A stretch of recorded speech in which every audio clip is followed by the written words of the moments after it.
One of the most unusual cases which Sherlock Holmes was ever called upon to solve began in a small private school for boys in the north of Belgium. The boys' dormitory at 4 in the morning, lighted by a full moon, looked quiet and peaceful. It would have been difficult to imagine that here began a train of events which filled 4 graves before it was stopped.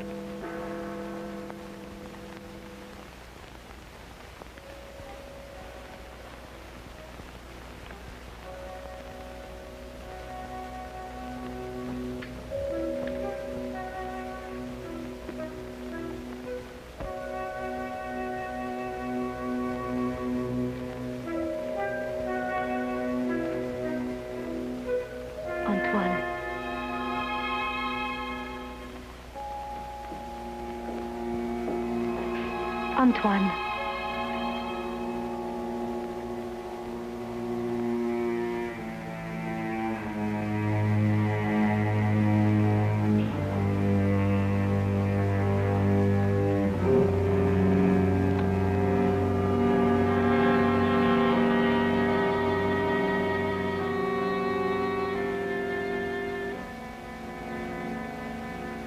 He has gone out. Didn't you try to stop him? I called his name. Either he did not hear or pretended not to. I was afraid to startle him.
This time, it's you.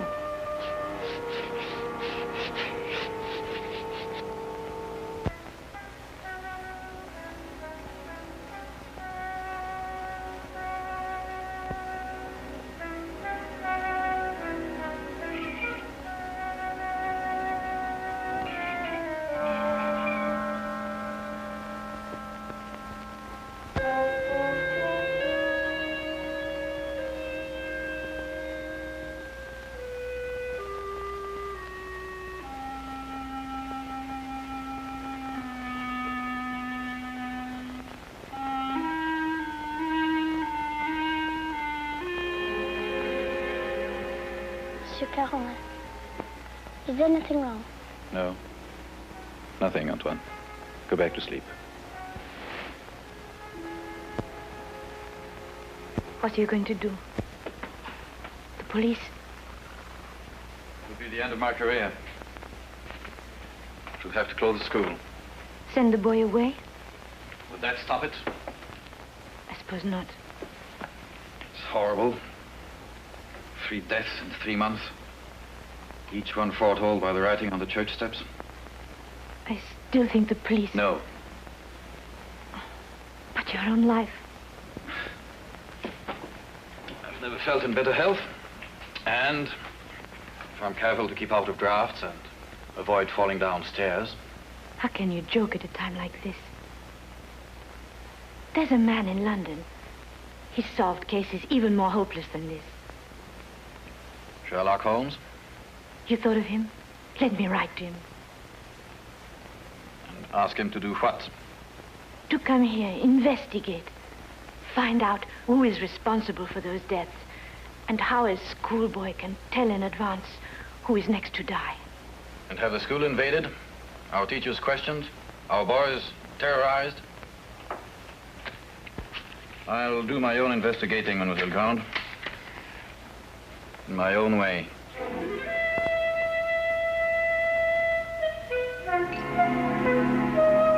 Some weeks later, a letter arrived at Baker Street. Holmes read it over once to himself and then aloud to me. Dear sir, it will be a source of eternal regret to me that I allowed myself to be dissuaded from writing to you sooner, Mr. Holmes. Now Mr. Carolan is dead of natural causes, the doctor says, though I am not sure he isn't mistaken. I pray that you will come to Arno without delay and lend us your assistance in putting an end to these ghastly occurrences. Respectfully yours, Marion Crawford. You deduce that the writer of the letter was young? I'll go further than that. I'm prepared to wager that she's madly attractive to boot. Better and better. And on what do you base these interesting conclusions? Wishful thinking, my dear chap. Wishful thinking. Then wish no more. She is both young and attractive, with hair the color of autumn honey. Oh, did you read that between the lines? No. This came with the letter. A lovely color, you'll admit, Watson. And from a beautiful young woman at that.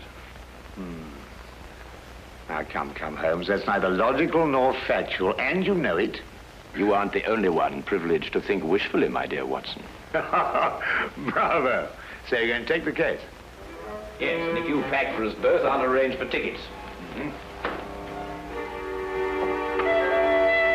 The boat train took us to Dover.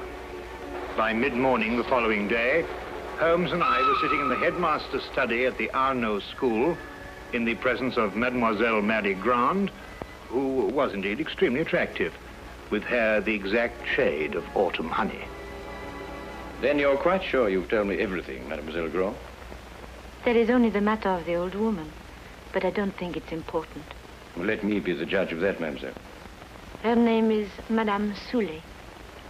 She's a harmless, feeble-minded woman who sells charms and love philters for the ignorant. Some have called her a witch. I see. And what is her part in this affair? She admits she went to see those whose names were written on the church steps and offered to sell them some charms against the evil omen. That's most interesting. Did any of the other victims purchase these charms? I can only speak for Monsieur Carolan. He did not. And what about the others? Were they persons of wealth? No. Two were quite poor. The third one moderately well off. We have no really wealthy people here in Arno, Mr. Holmes. Except, of course, the Count de Passevant. You know the Count? No, indeed. I only happened to pass a carriage on the way boasting his coat of arms. However, I should like to have a word with this Madame Soulet, if that can be arranged. You have only to go to her house. It's on the edge of town, on the North Road.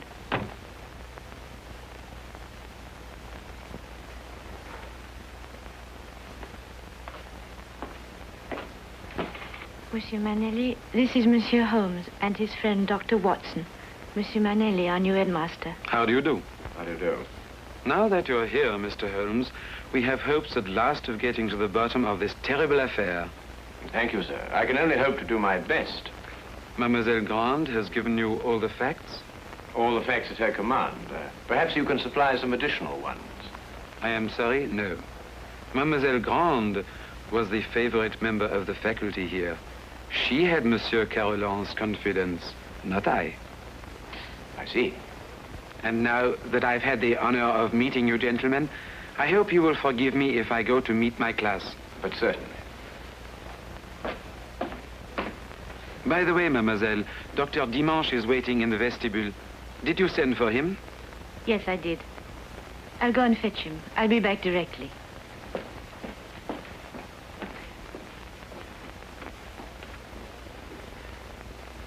But the boy, Holmes, the boy, you hadn't asked to see the boy.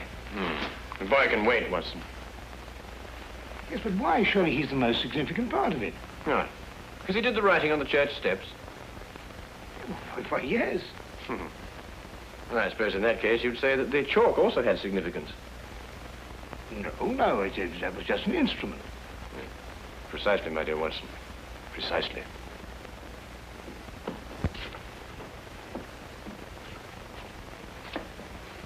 Mr. Holmes, this is Dr. Dimanche.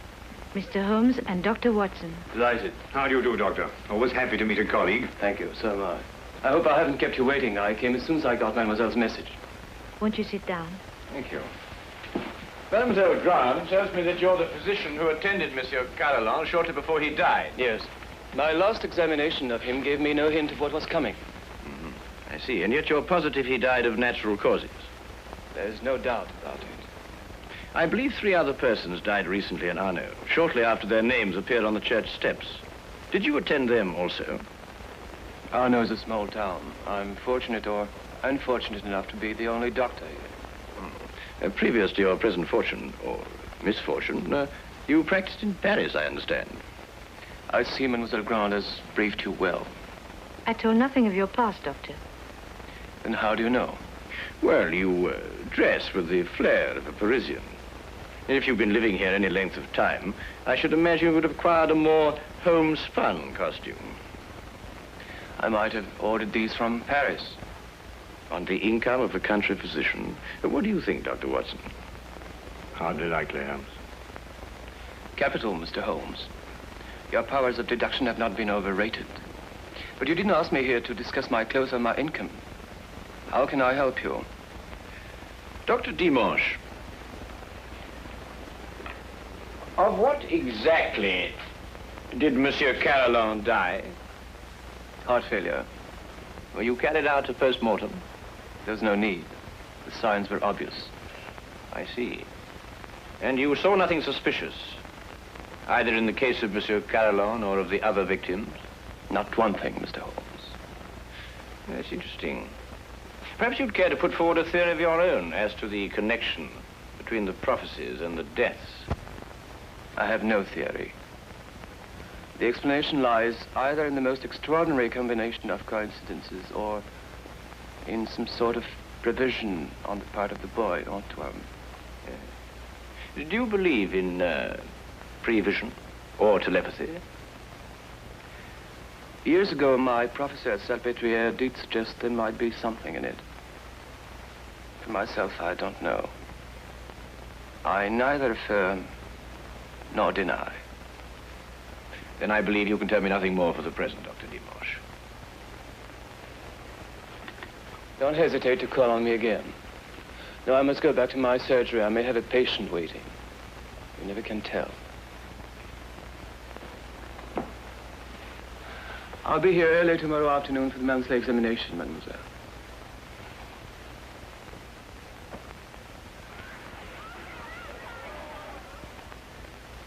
Dr. Dimanche examines your pupils every month, then, mademoiselle? Yes. The health of our pupils is of the greatest concern to us.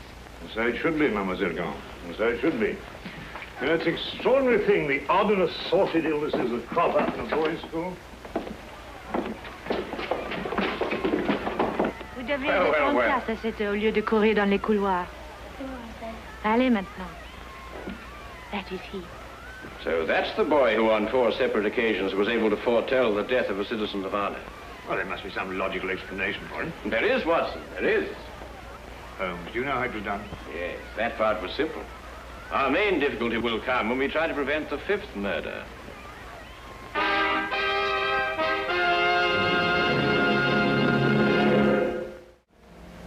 The church on whose steps the deadly prophecies were written stood less than 100 yards from the school.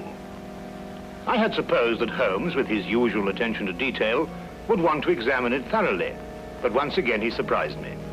He did not stop. And I had a fair guess that perhaps he wanted to have a little talk with a certain Madame Soulet. Come in. Madame Soulet? Come in, come in. I was expecting you. I thought you would be. Sit down. Thank you. Do you know why I've come to see you? For health, naturally. Score one to her, Holmes. Let's call it information.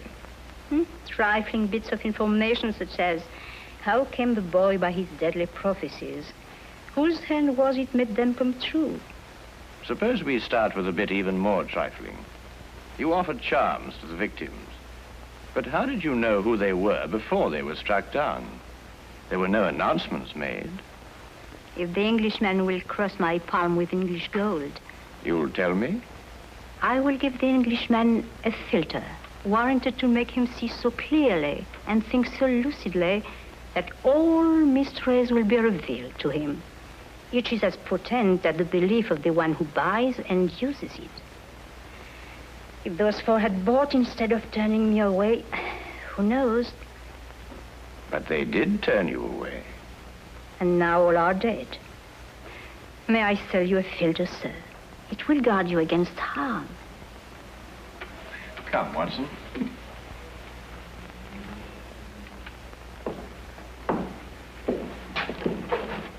Good day, Madame Soulet.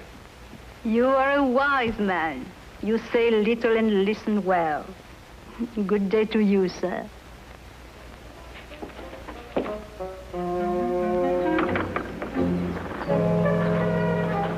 Filters, bosh. We might be living in the Middle Ages. Not the Middle Ages, Watson, merely a small European village. Ah, Count Passavant, I believe. Oui, monsieur.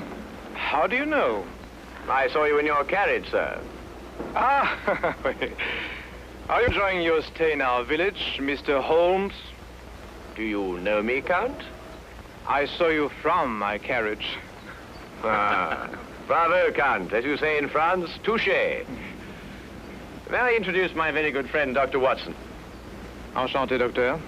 How do you do, sir? Have you formed any conclusions, Mr. Holmes, as to the names that were written on the church step? Well, at the moment, Count, I must confess that I am more interested in the names that were not written on the church step. Mine hasn't been written on it yet. And I don't believe it will be. Tell me, sir, you know this village. Have you any ideas? I am not superstitious, Dr. Watson. I do not believe...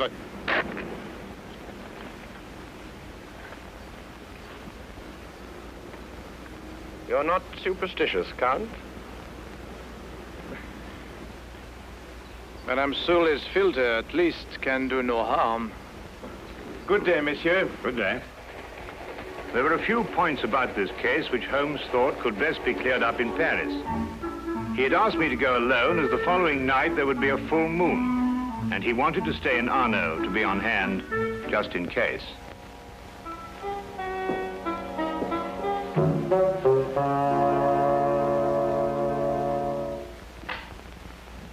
What is it? What's happened? Nothing at all, Antoine. You were walking in your sleep. Now, be a good boy and get back to bed. I can't. There's something I must do. Not tonight. Not tonight, Antoine. Yes, sir.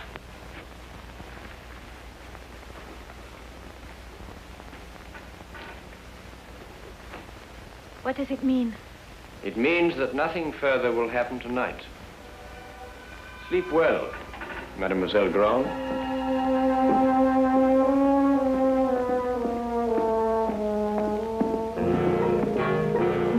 The carriage came to fetch me at the station. Later, I found Holmes at the school. Well, you may go back to your class now, Antoine. Well, Watson, did you have a successful trip? Yes, you were right. Good. Mr. Holmes, was the boy able to tell you anything? No, but his silence was eloquent. Oh, by the way, I should like to have the use of the headmaster's study for a little gathering shortly before midnight. You'll name the murderer? No, he will name himself.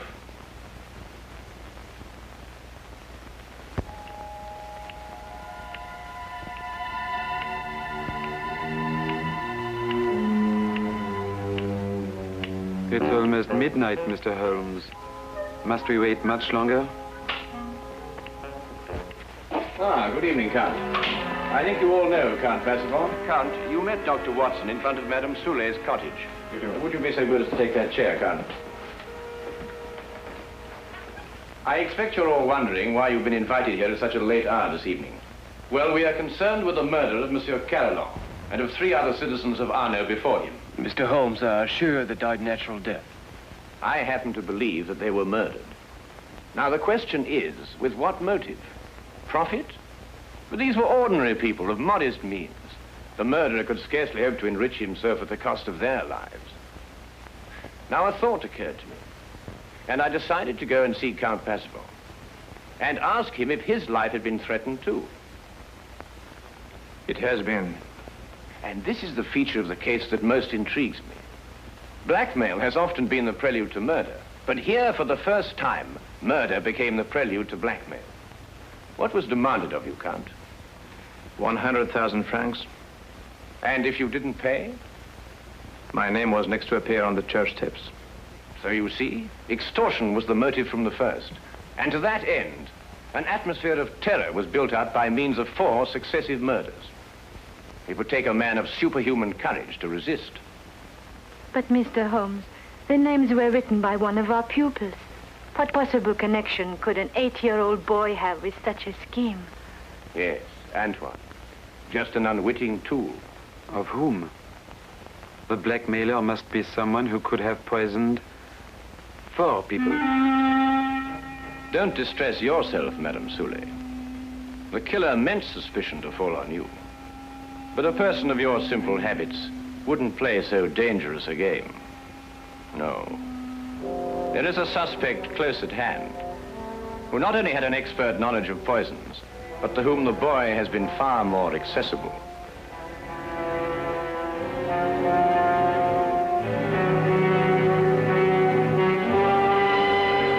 Accessible regularly once a month. This suspect was once a pupil of Dr. Charcot, who lectured on hypnotism at Salpêtrière Hospital in Paris.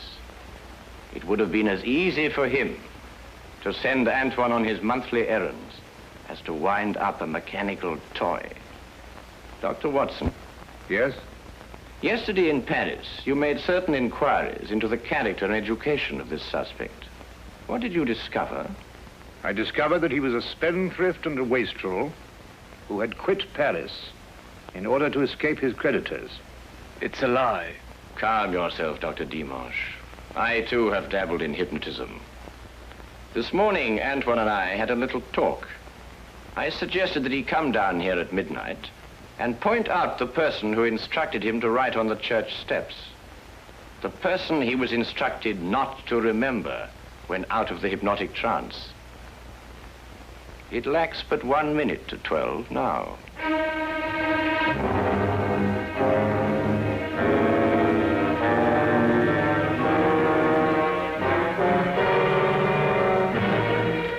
Stay where you are, all of you. Don't be a fool, Doctor. When I visited your office this afternoon to look over your stock of drugs, I took the very ordinary precaution of emptying the cartridges from your gun.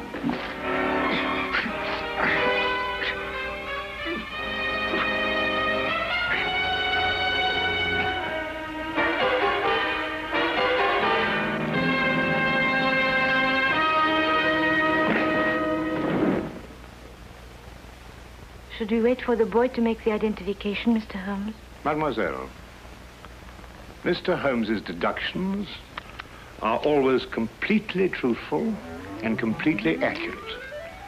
But the methods by which he achieves these ends are not always so straightforward. He said that he'd hypnotized the little boy to have him come here tonight at midnight. How did you know it was a bluff? You also said that the gun was unloaded. Oh,